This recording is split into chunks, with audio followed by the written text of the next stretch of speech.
Hey everyone, welcome back to Benicia Reviews. You've already seen the title. You know what this video is about. Let's just jump right into it because I got some things I want to talk about today.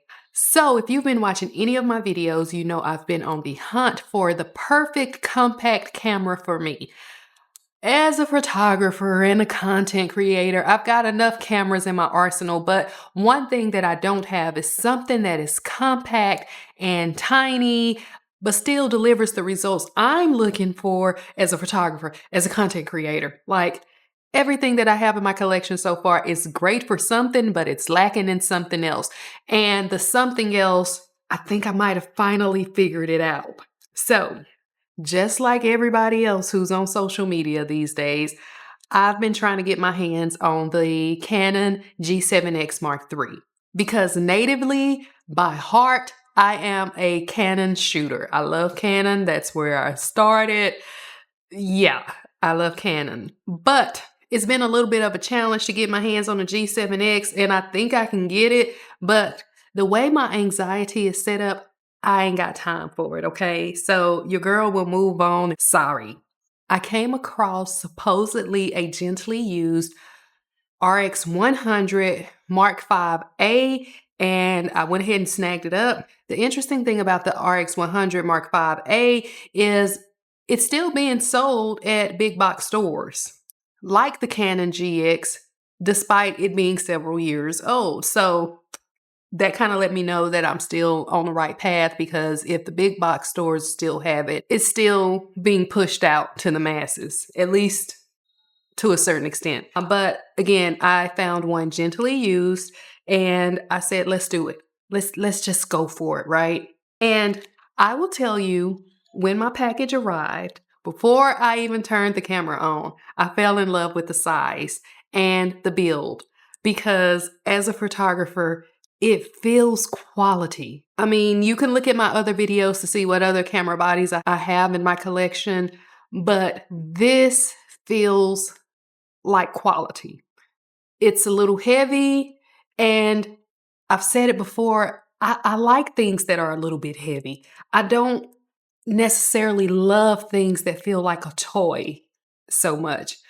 And that's not to say that if there's a plastic body that it's less quality, it's just personal preference. So the personal preference criteria was checked off with the RX100 for me.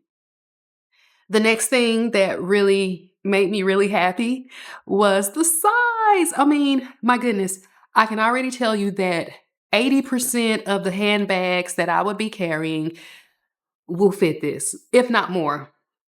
Absolutely. I mean, here it is compared to my cell phone, which is a iPhone 14, I think. Now, I mean, of course, it's a lot wider, but you get the gist of it. It is definitely a compact camera. And it's a compact camera that packs a punch. So I just got it.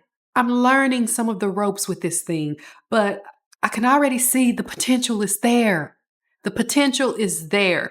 I'm going to give you some shots that I've taken. Some were misses and some were hits. And this video is my initial impressions, but here's some of the things that I can already see.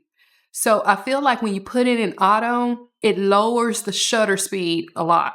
So I feel like on some of my blurry images that I'm getting, that's why. So I try to not shoot in auto. I mean, it's there if you need it, but for me so far, auto has been hit or miss. I'm finding that I get better results if I use shutter priority. Now, I think natively the camera likes to shoot wide open.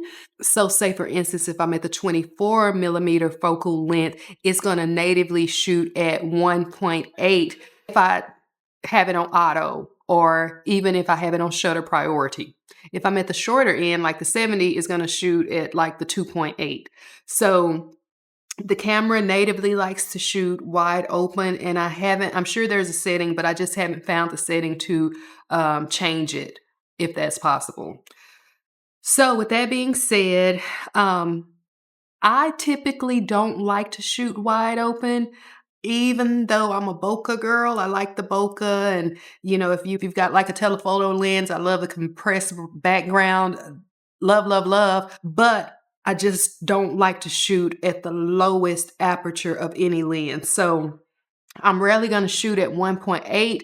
I like to hang out at about 2.8 at the very least. Sometimes it's gonna be higher than that, but 2.8 is usually my lowest. So with that being said, I'm finding that if I shoot on shutter priority and I manually put it on like 2.8, I just like to give myself a little bit of that wiggle room, I'm getting, in my opinion, great results. I still gotta keep practicing though, okay? Now the video, uh, I'm still learning the video too, but I see the potential is there. The potential is absolutely there. I love that this model has the built-in ND filter because the models after this don't have the built-in ND filter. And I thought, girl, you don't be outside shooting like that anyway. You don't need that ND filter. But sometimes I do when I'm on vacation and stuff.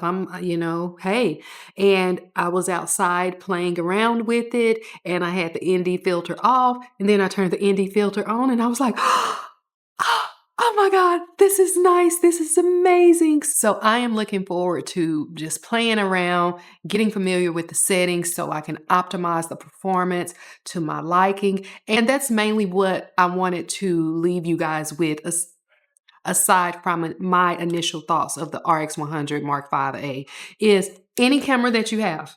Any camera. I mean, we can spec things out all day. I can, give you the specs, which you guys know I don't like to regurgitate specs. You can read the description of the product for that. But when you commit to something, you got to invest the time and the energy to learn how to use it properly. I mean, I could have picked up the G7X. I could have picked up the RX100 7.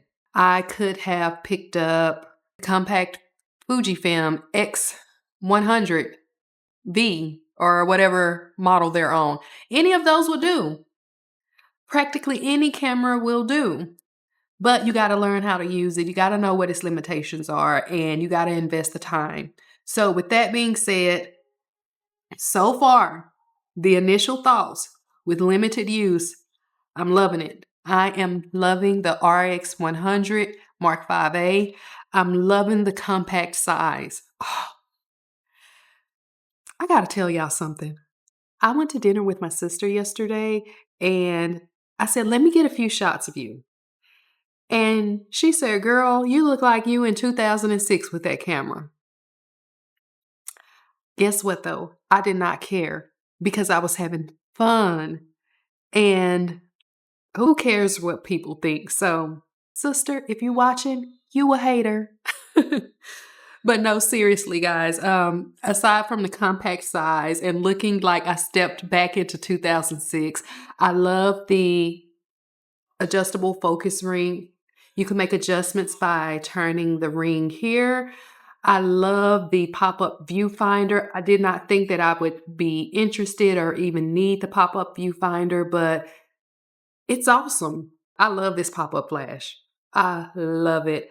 I mean, I don't want to, brag on it too much because I just got it and I got to invest more time in it. But so far, I'm really digging it. I don't love how quickly the batteries drain.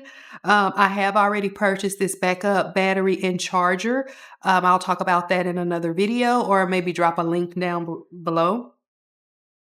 I don't love that there's no place to add a microphone. I just think that would be nice to have it. But to be honest, so far, that's about it. I mean, I can live with those things. I mean, it's a trade-off. So far, I think I found my travel camera. I think I found my everyday carry. Yes, even in 2024. I will keep you guys posted as I get more usage out of Ricks. That's what I'm going to call them, Ricks. Because I just thought about it. I have an RX350 vehicle. And everybody and their mama who have a RX350, they named it Rex or Roxy.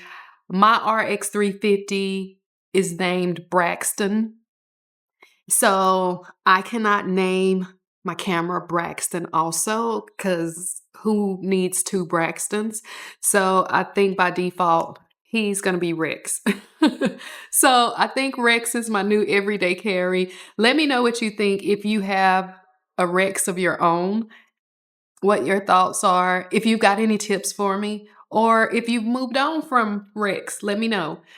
That's it for now, guys. I will see you next time. Bye bye.